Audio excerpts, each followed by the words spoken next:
പ്രിയമുള്ളവരെ, എൻ്റെ മദ്രസ പഠനകാലത്തെ രസകരമായ മനോഹരമായ നിമിഷങ്ങളിലെ ഒരു ഓർമ്മക്കുറിപ്പ് ഞാൻ നിങ്ങളുടെ മുമ്പിൽ അവതരിപ്പിക്കുകയാണ്. കഥ കേട്ടാലും.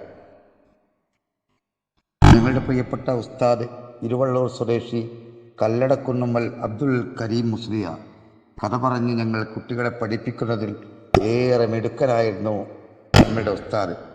അന്ന് ഞങ്ങൾ പഠിച്ച ഒരു പുസ്തകത്തിൽ ധാരാളം കഥയുണ്ടായിരുന്നു. അറിവ് പകരുന്ന, നന്മ പകരുന്ന കഥകൾ. ആ കഥകൾ ഉസ്താദ് ഞങ്ങൾക്ക് പറഞ്ഞു തരുമ്പോൾ കഥ കേൾക്കാനുള്ള കൊതിയോടെ ഞങ്ങൾ ഉസ്താദിൻ്റെ മുഖത്തേക്ക് തന്നെ നോക്കിയിരുന്നു കഥ കേൾക്കും. ഒരു ദിവസം ഉസ്താദ് പറഞ്ഞ കഥ മനസ്സിലിങ്ങനെ പച്ച പിടിച്ചു നിൽക്കുന്നു.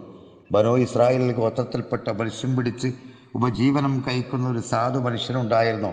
ഒരു ദിവസം അയാൾക്കൊരു വലിയ മത്സ്യം കിട്ടി. അയാളുടെ മനസ്സ് സന്തോഷം കൊണ്ട് നിറഞ്ഞു. മത്സ്യം വിറ്റ് കിട്ടുന്ന പണം കൊണ്ട് ഭാര്യയ്ക്കും കുഞ്ഞുങ്ങൾക്കും നല്ല ഭക്ഷണം വാങ്ങിക്കൊടുക്കണം. സന്തോഷത്തോടെ മത്സ്യവുമായി അയാൾ ചന്തയിലേക്ക് നടന്നു. വയലിൽ വെച്ച് അക്രമിയായ ഒരു മനുഷ്യൻ അയാളുടെ കയ്യിലുള്ള മത്സ്യം കണ്ട് വിൽക്കുമോ എന്ന് ചോദിച്ചു. അയാളിൽ നിന്ന് നല്ല വില കിട്ടില്ലെന്ന് മനസ്സിലാക്കിയ മീൻപിടുത്തക്കാരൻ പറഞ്ഞു, മീൻ വിൽക്കില്ലെന്ന്.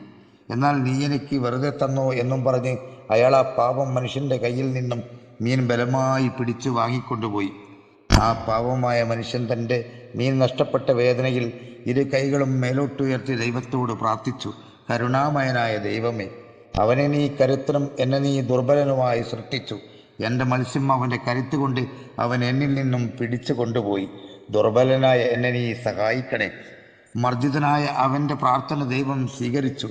ശക്തനായ തമാടിയായ മനുഷ്യൻ മത്സ്യം പാകം ചെയ്ത് കഴിച്ചപ്പോൾ ഒരു മുള്ളയാളുടെ കൈവിരലിൽ തറച്ചു. അല്പസമയം കഴിഞ്ഞപ്പോൾ അതിശക്തമായ കൈവേദന കൊണ്ട് അയാൾ പിടയാൻ തുടങ്ങി. അയാൾ വൈദ്യനെ കാണിച്ചു. കൈപ്പടം മുറിച്ചു കളയണം വൈദ്യൻ പറഞ്ഞു. അങ്ങനെ ചെയ്തു. വീണ്ടും കൈ ശക്തമായി വേദനിക്കാൻ തുടങ്ങി. വൈദ്യനെ കാണിച്ചപ്പോൾ കൈ മുട്ടിന് താഴെ വെച്ച് മുറിക്കണം എന്ന് പറഞ്ഞു. അങ്ങനെ ചെയ്തു. പക്ഷേ അയാളുടെ വേദന മാറിയില്ല. വേദനയുമായി കിടന്ന് അയാൾ രാത്രിയിൽ എപ്പോഴോ ഉറങ്ങിപ്പോയി. ഉറക്കിൽ അയാൾ ഒരു സ്വപ്നം കണ്ടു. സഹോദര, എന്തിനാണ് ഈ കൈകളിങ്ങനെ മുറിച്ചു കളയുന്നത്? ആരോടാണ് നിങ്ങൾ അക്രമം പ്രവർത്തിച്ചത്? അയാളോട് മാപ്പ് ചോദിക്കുക, അല്ലാതെ നിങ്ങളുടെ കൈ സുഖപ്പെടില്ല. ആരോ അയാൾക്കരികിൽ വന്ന് പറയുന്നത് പോലെയായിരുന്നു അയാൾ സ്വപ്നം കണ്ടത്.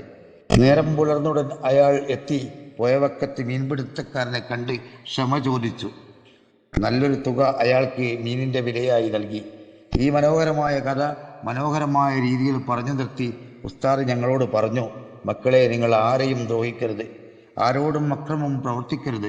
നിങ്ങൾ അക്രമകാരികൾ ആയാൽ നിങ്ങൾ അറിയാതെ സർവനാശം നിങ്ങൾക്ക് സംഭവിക്കും. അന്നത്തെ പാഠം ഇത്രയും പറഞ്ഞ് ഉസ്താദ് ചുരുക്കി. പഠനകാലത്ത് എൻ്റെ ഓർമ്മക്കുറിപ്പുകളിൽ ഒന്നാണ് ഈ കഥ. ഇതിവിടെ പൂർണ്ണമാകുന്നു. തയ്യാറാക്കി അവതരിപ്പിച്ചത് ഹമീദ് കുന്നുമ്മൽ, ശിവപുരം.